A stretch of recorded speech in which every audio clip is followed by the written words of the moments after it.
সন্ধ্যা হলেই সে রোজগার একঘেয়া চা মুড়ি খাইতে খাইতে ভাল লাগে বলুন তো। তাই আজকে ভাবলাম একটু অন্যরকম কিছু ট্রাই করা যাক। ফার্স্ট টাইম বানাইলাম রাভিওলি পাস্তা। দেখতে যতটা না সুন্দর লাগতেছে, খাইতে হয়েছিল মারাত্মক টেস্ট। চলুন চলুন বানানো শুরু করি।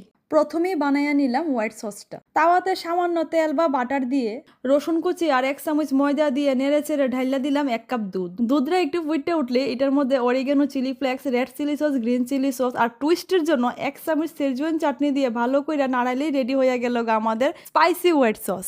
এইবার পালা হইলো পাস্তার ভিতরের পুরটা রেডি করবার। কড়াইতে সামান্য তেলে রসুন কুচি, পেঁয়াজ কুচি দিয়া একটু নেড়ে চেড়ে দিয়া দিলাম কুচানো পালং পাতা আর পরিমাণ মতো পনির।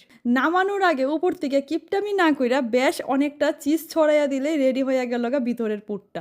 বাস, এবার মেন শট।